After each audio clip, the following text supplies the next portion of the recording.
On a une association des femmes. On fait les chocolats, manioc, attiqué. On fait tous les petits trucs, piments, tout. Je suis productrice de champs de 2 hectares. Quand mon cacao là, tout, j'enlève là. Si je réussis à acheter le kayak, c'est le kayak qui fait tout. Un bon cacao, d'abord ça commence par la cueillette. Après la cueillette, il y a l'écaboussage. Et après l'écaboussage, il y a l'étape de la fermentation qui est vraiment nécessaire dans le processus. Voilà, la fermentation dure 6 jours. Et chaque 2 jours, il y a un brassage. Et ça se fait sur des feuilles de bananier. Après les 6 jours de brassage, le 7e jour, on transfère les fèves sur des clairs, comme ce que vous voyez devant moi. Voilà, et c'est sur ça qu'on sèche le cacao.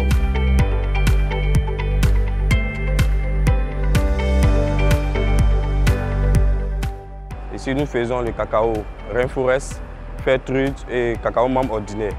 Déjà, si le délégué arrive avec son cacao, il me présente son reçu d'achat. Je passe à la vérification du produit avec le KPM. Après avoir vérifié le cacao, je sonde le cacao et on passe à l'action de peser. Après avoir bien brassé, je fais un cattage.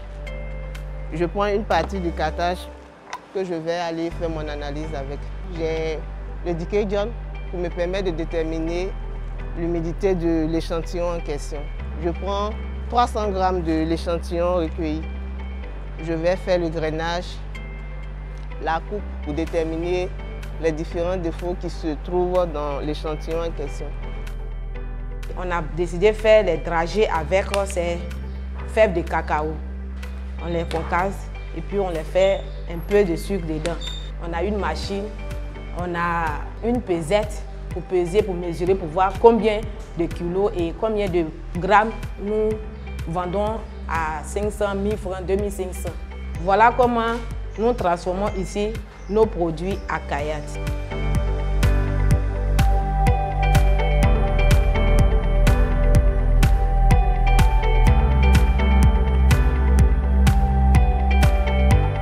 Une coopérative, il faut qu'elle soit gérée de façon démocratique. Et lorsque c'est fait, il y a une transparence dans la gestion. Ça ne peut que réconforter nos producteurs et attirer suffisamment d'adhérents. Nous avons été lauréats du prix d'excellence nationale de la meilleure société coopérative de forme civile, des cultures pérennes et d'exportation. Depuis 2013, on a commencé à sensibiliser nos producteurs sur l'importance surtout de préserver nos forêts.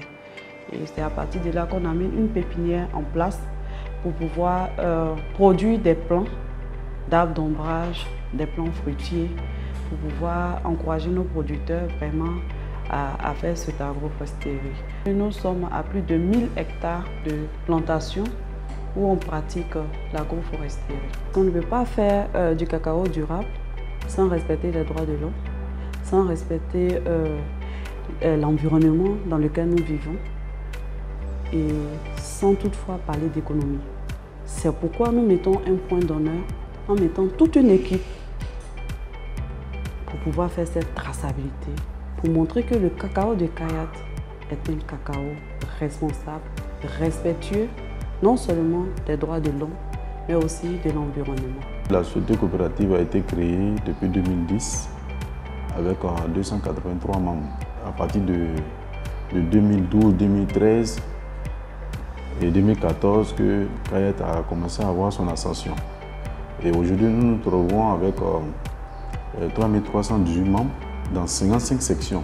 Un personnel très qualifié aujourd'hui qui nous permet d'exceller, des producteurs vraiment qui sont engagés pour relever tous les défis au sein de la coopérative. J'incite tous les présidents de coopératives à vraiment organiser les structures en passant par la formation, parce que c'est le préalable. Il faut forcément que le personnel soit formé, les administrateurs soient formés, en plus les producteurs soient formés.